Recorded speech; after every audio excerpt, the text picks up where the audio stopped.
Assalamualaikum warahmatullahi wabarakatuh. Perkenalkan, nama saya Habibatur Rohma dengan NIM 20501111083. Saya berasal dari jurusan Manajemen, Fakultas Ekonomi, UIN Maulana Malik Ibrahim Malang. Nah, pada kesempatan kali ini saya ingin sedikit menganalisis mengenai investasi saham dengan menggunakan analisis capital asset pricing model atau CAPM untuk sebagai dasar pengambilan keputusan berinvestasi saham.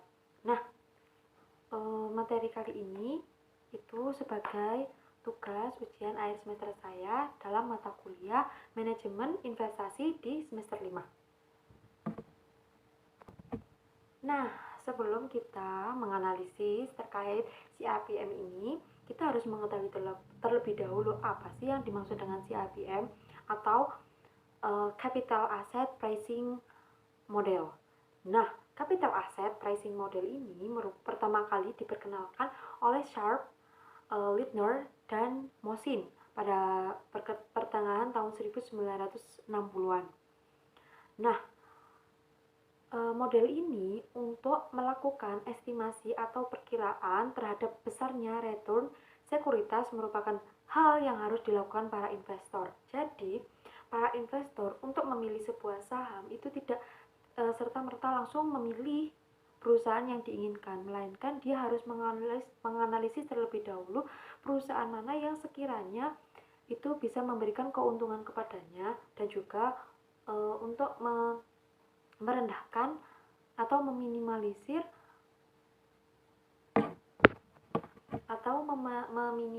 resiko yang akan ditanggung. Nah, dengan model ini membantu para investor untuk menemukan perusahaan mana sih yang sekiranya bisa worth it atau bisa efisien untuk dipilih menjadi investor, menjadi untuk mencari saham seperti itu. Nah, untuk slide selanjutnya ini kita akan membahas terkait bagaimana cara penerapan analisis CAPM ini. Nah, ada beberapa step atau alur yang harus diikuti oleh investor untuk menemukan bagaimana hasil dari perusahaan tersebut efisien atau tidak untuk diambil sahamnya. Nah, yang pertama yaitu dengan mengumpulkan data saham yang ada pada BEI atau bisa dicari di Yahoo Finance pada periode tertentu yang diinginkan, yaitu data yang diambil itu yaitu data closing price pada akhir bulan. Jadi, langkah pertama seorang investor itu untuk melakukan analisis CAPM itu dengan cara mengambil data yang ada di BEI atau Yahoo Finance pada periode yang diinginkan. Contohnya, jika dia ingin berinvestasi pada tahun 2022, dia harus mencari data pada tahun minimal 2019, 2020, 2021, dan itu dia harus membandingkan data tersebut itu naik atau turun seperti itu. Nah, lalu yang kedua yaitu dengan menghitung tingkat keuntungan masing-masing saham. Nah, dengan cara yang ada di slide tersebut. RI sama dengan PT min PT min 1 per PT min 1. Nah, maksud dari PT min PT min 1 itu jika PT itu memasukkan data saham yang ada pada periode saat ini, pada periode yang paling terbaru, dan juga PT min 1 itu adalah data saham yang berada pada tahun sebelumnya, sehingga nanti perjumlahan ini akan menjadi sebuah perbandingan antara tahun pertama yang dipilih, tahun kedua yang dipilih, dan tahun ketiga yang dipilih, sehingga bisa menarik kesimpulan bahwasanya tingkat keuntungan pada perusahaan tersebut itu naik atau turun. Jika terindikasi naik, berarti perusahaan tersebut masih bisa dijadikan sebagai pertimbangan. Tetapi jika data yang dihasilkan itu turun, itu sebaiknya tidak dipilih dikarenakan sudah ada track record bahwasanya data-data yang bahwasanya saham-saham yang ada pada perusahaan tersebut di tahun-tahun sebelumnya itu mengalami penurunan, sehingga untuk tahun setelahnya itu bisa jadi sekian persen terbesar itu akan mengalami penurunan tersebut juga, seperti itu. Nah, untuk tata cara yang kedua yaitu menghitung tingkat keuntungan pasar. Nah, tingkat keuntungan pasar itu memiliki rumus yang ada pada slide ini, yaitu RM sama dengan IHSG T min IHSG T min 1 per IHSG T min 1 juga.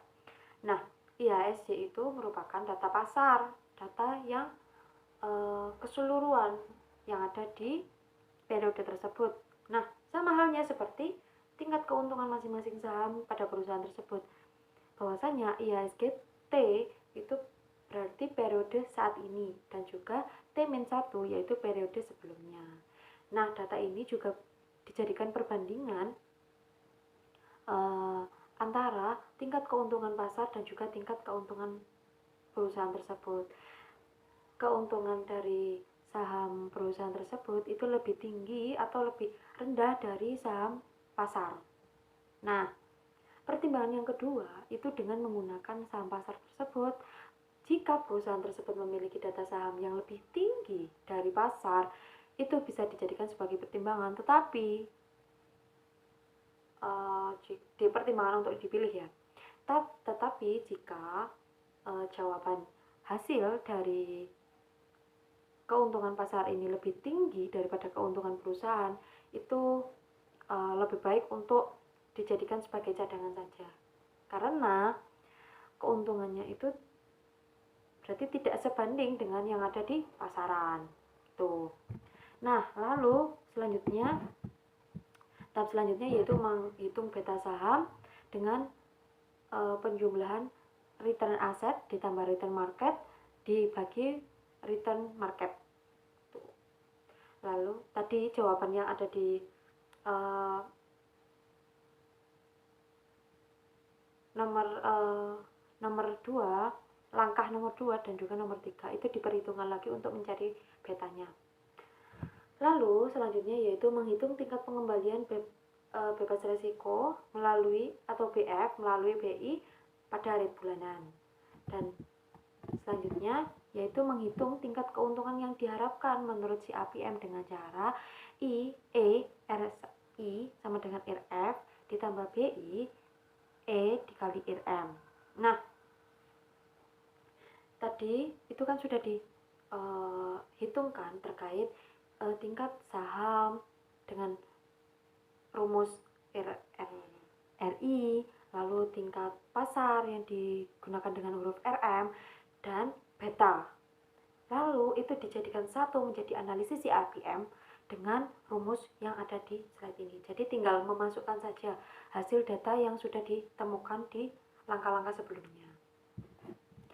Nah, penilaian saham berdasarkan tingkat pengembalian individu dan expected return diklasifikasikan sebagai saham efisien dan saham tidak efisien. Jadi, jawaban atau hasil dari analisis CRPM tadi itu dibagi menjadi 2 golongan, yaitu saham yang efisien dan saham yang tidak efisien untuk dipilih. Nah, pada slide ini merupakan teori terkait tingkat pengembalian saham individu atau RI.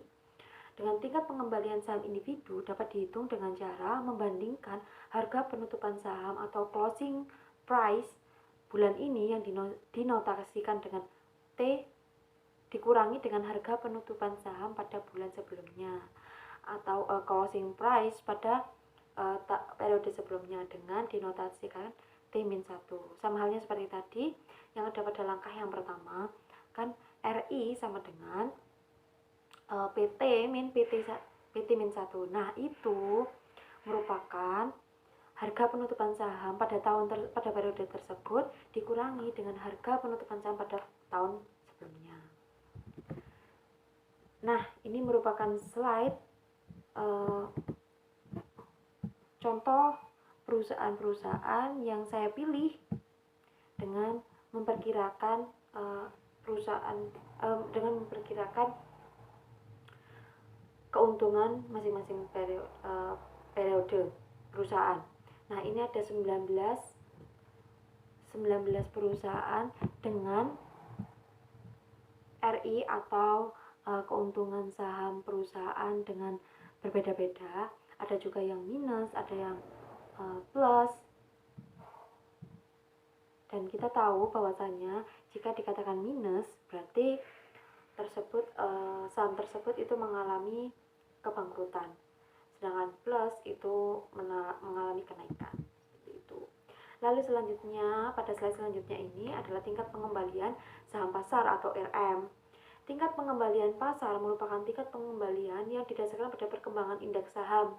Return pasar dihitung dengan cara mengukur selisih indeks pasar pada sektor yang dipilih pada bulan sekarang dengan notasi XT atau IHSJT dengan bulan sebelumnya atau IHSJ T-1 kemudian dibagi dengan IHSJ bulan sebelumnya atau IHSJ T-1.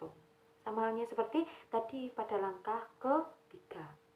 Nah, ini untuk memperbandingkan terkait pengembalian saham pasar.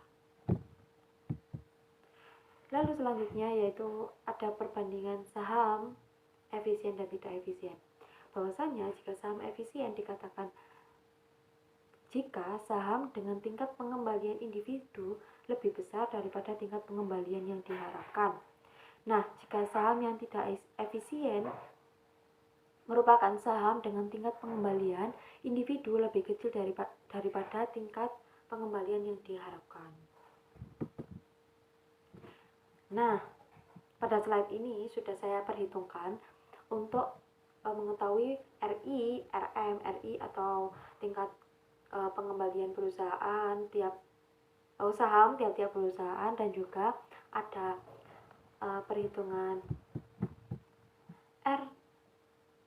RI atau analisis CIPM-nya. Nah, bisa dilihat dengan evaluasi sahamnya, ada yang tidak efisien, ada yang mengatakan efisien, tidak efisien, efisien, dan tidak efisien.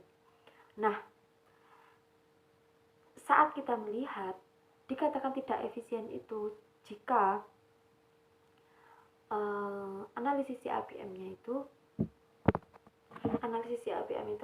lebih rendah daripada RI-nya. Tetapi dikatakan tidak efisien, banyak dari perusahaan ini dikatakan tidak efisien jika RI1-nya itu minus dan RI-nya itu lebih besar daripada RI-nya. Nah, itu. Nah, jadi hasilnya bagaimana? Nah, pada dasarnya penelitian ini membuktikan bahwa analisis capital asset pricing model atau CIPM ini membantu para investor untuk menentukan keputusan berinvestasinya. CIPM ini membantu investor mengestimasikan tingkat keuntungan yang diharapkan dengan memperhatikan sejauh mana resiko sistematis yang mungkin terjadi. Nah, jadi CIPM ini itu diharapkan untuk para investor bisa menentukan keputusan berinvestasinya dengan memperhatikan tingkat keuntungan yang diharapkan dengan tingkat keuntungan sebelumnya.